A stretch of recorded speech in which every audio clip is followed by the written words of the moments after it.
Everyone watched Jasmine Crockett's Senate announcement speech, but no one actually knows why she suddenly called Cornyn out by name and what she revealed that his team wasn't prepared for. Because what started as a campaign launch became a direct challenge that forced one of Texas's most powerful senators into an uncomfortable spotlight. Before we break down how Jasmine Crockett transformed her Senate announcement into a prosecutorial takedown of John Cornyn's silence on the issues destroying Texas families, make sure you hit that subscribe button because this story reveals why one speech might have changed the entire trajectory of Texas politics. The venue was a community center in North Dallas on a Monday evening, the kind of grassroots setting that signals a campaign is building from the ground up rather than being imposed from the top down. The crowd was diverse. Black and brown families, young professionals, longtime activists, people who looked like they'd never attended a political event before alongside those who clearly lived for this work. The energy was electric in that specific way that happens when people sense they're witnessing something significant, when a moment feels bigger than the sum of its parts. Her opening remarks followed the expected pattern of announcement speeches: gratitude for supporters, personal story about why she entered public service, vision for what Texas could be. It was effective and heartfelt, but not particularly surprising. People in the audience were nodding along, appreciating the message, but not yet seeing what would make this announcement different from any other Senate campaign launch. Then she shifted gears. Her tone changed, became sharper, more direct, and she said a name that immediately changed the entire tenor of the event. John Cornyn. She let it hang there for a moment, making sure everyone heard it clearly. Senator John Cornyn has been one of Texas's senators for over 2 decades. 22 years representing this state in Washington. And I want to talk about what those 22 years have meant for actual Texans struggling with actual problems. The crowd got quieter, more focused. This wasn't standard campaign rhetoric about bringing people together or fighting for Texas values. This was about to be something more specific, more confrontational. Senator Cornyn likes to talk about his experience, his seniority, his committee positions. But here's what I want to know. Where has that experience been when rural hospitals across Texas have been closing at record rates? Where's that seniority been when small towns are losing their only healthcare facility and people have to drive hours for emergency treatment? She wasn't reading from notes now. Wasn't even glancing at a teleprompter. This was coming from somewhere deeper.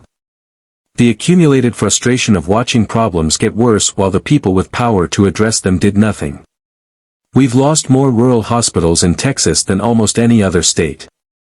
Communities that have had health care access for generations suddenly don't.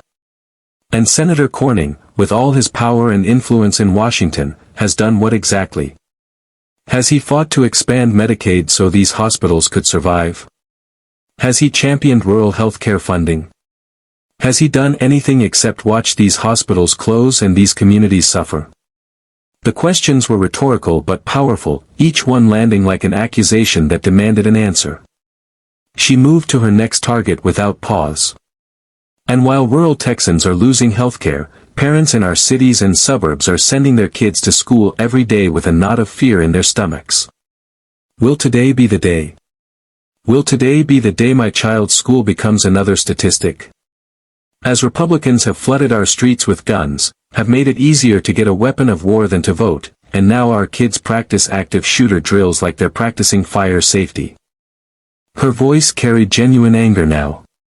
The kind that can't be manufactured or performed. Senator Cornyn was here for Evil Day. He was here for Santa Fe. He was here for El Paso. He's been here for every single devastating shooting that's ripped Texas families apart.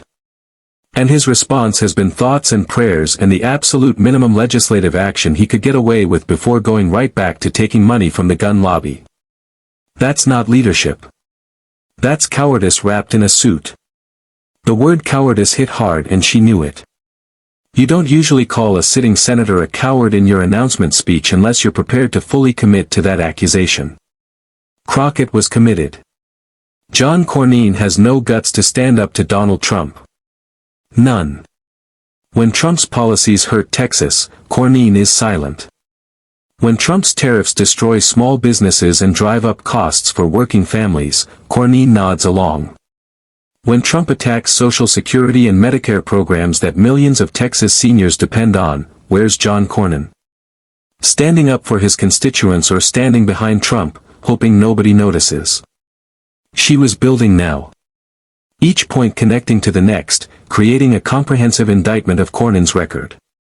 Let's talk about those tariffs specifically because this is where Cornyn's silence gets expensive for regular people. Trump imposes tariffs that function as a tax on consumers. Construction materials cost more. Manufacturing supplies cost more. Everyday goods cost more.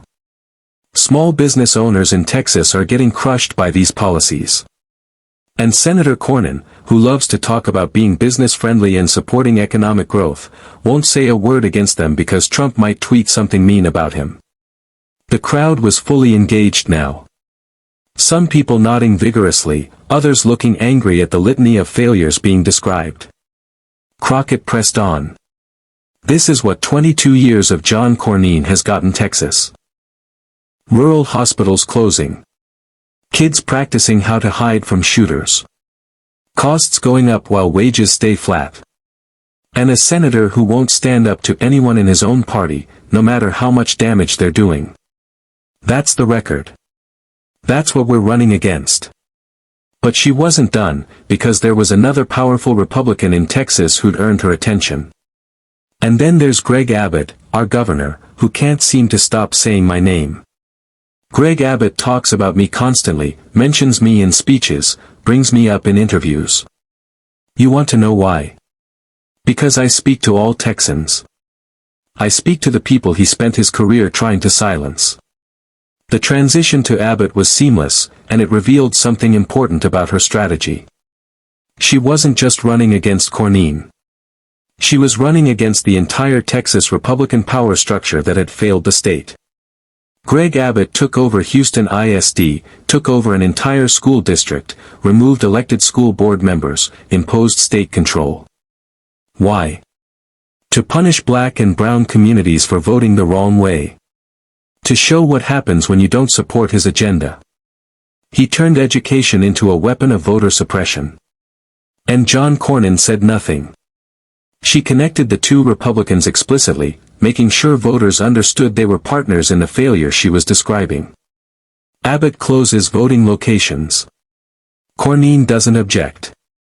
Abbott makes mail voting harder. Cornyn looks away. Abbott purges voter rolls. Cornyn is silent. They work together to make sure certain Texans, particularly black and brown Texans, particularly young Texans, particularly poor Texans, have a harder time making their voices heard. And then they turn around and claim they won because Texas is a red state. No, Texas isn't red. Texas is suppressed. That line got sustained applause. People standing, the energy in the room reaching a peak. Crockett let it build before bringing the focus back to the choice Texas faced. This race is life or death. I don't say that for drama. I say it because it's true. It's life or death for the woman in rural Texas who has a medical emergency and the nearest hospital closed last year. It's life or death for the kid going to school wondering if today the day someone comes in with a gun. It's life or death for the senior citizen choosing between medication and food because their fixed income doesn't stretch far enough and nobody in power will protect Social Security. She slowed down, making sure every word landed with full weight. This is now or never for Texas. We can keep electing people like John Cornyn who've proven over decades that they won't fight for us. Or we can choose something different. We can choose someone who will stand up to Trump instead of cowering. Someone who will fight for rural health care instead of letting hospitals close. Someone who will protect our kids instead of protecting gun manufacturers. Someone who will expand democracy instead of suppressing it. The applause was sustained now. People recognizing that they weren't just hearing a campaign speech. They were hearing a declaration of war against the political establishment that had dominated Texas for a generation. Crockett wasn't finished making her case. They're going to say, I can't win. They're going to say Texas is too red, too conservative, too resistant to change. But here's what I know. Texas doesn't vote for its values because Texas doesn't get to vote freely. When you close polling locations, purge voter rolls, make mail voting difficult, and gerrymander districts into oblivion, you're not winning because Texans support your policies. You're winning because you've rigged the game. She pointed out into the crowd. There are millions of Texans who don't vote, not because they don't care, but because they've been told their vote doesn't matter, because the system is designed to make participating as difficult as possible. Because they've never seen anyone who speaks to their concerns and their struggles. We change that. We give those Texans a reason to show up. And suddenly, Texas looks very different than the red state Republicans claim it is. The Obama comparison that would later dominate coverage of the speech came next, though she didn't make it explicitly. I've heard people say that for a black person to achieve at the highest levels in this country, they have to be far superior to everyone else. They have to be exceptional just to be considered qualified.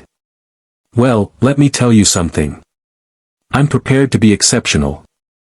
I'm prepared to outwork, outsmart, and outfight anyone who thinks they can coast on seniority and partisan loyalty.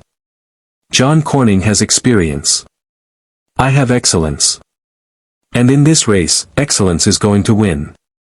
The crowd was on its feet now, the energy in the room having built to something that felt less like a political event and more like a movement.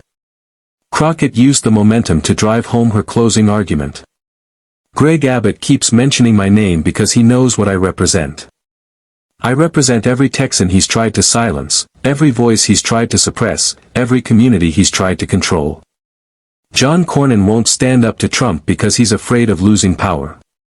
I'm not afraid because my power doesn't come from party bosses or big donors. It comes from you. From Texans who are tired of being ignored, tired of being suppressed, tired of watching our state fail while Republicans celebrate their own power. She ended with a promise that was both a commitment and a challenge. We're going to fight for every single vote. We're going to organize in every county. We're going to show up in places Democrats haven't competed in years. We're going to talk to voters who've been ignored for decades. And we're going to prove that when Texans actually get to choose, they don't choose the politicians who let their hospitals close, who flood their streets with guns, who stay silent while their costs go up and their opportunities go down. This is now or never. This is our shot, and we're not going to waste it. The speech concluded with sustained applause and chanting, but the real impact was only beginning to register. Within hours, clips of her calling out Cornyn were circulating widely on social media. Conservative media was outraged at her cowardice accusation, which meant the message was breaking through. Political analysts were recalculating their assumptions about the Texas Senate race. And according to sources familiar with internal campaign discussions, Cornyn's team was in emergency sessions trying to figure out how to respond. The problem Cornyn faced was that Crockett hadn't just made vague attacks about him being a career politician or being out of touch. She'd made specific accusations about specific failures on issues that affected specific Texans. Rural hospital closures weren't abstract. They were happening, documented, devastating to communities. Gun violence wasn't partisan rhetoric. It was a daily fear for Texas parents. Trump's tariffs weren't political spin. They were increasing costs that small business owners could quantify.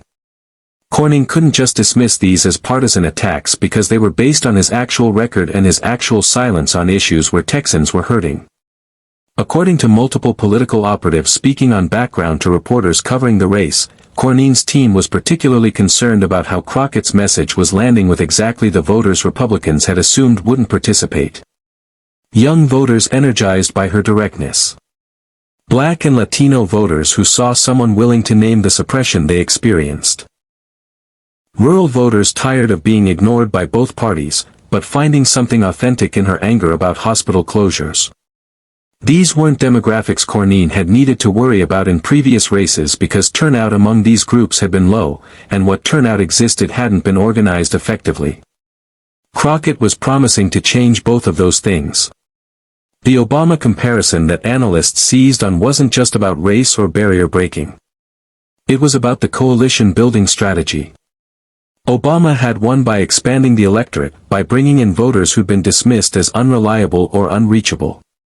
Crockett was explicitly promising to do the same thing in Texas, using the same combination of aspirational message and ground-level organizing. Whether she could pull it off remained to be seen, but the announcement speech had proven she understood what it would take.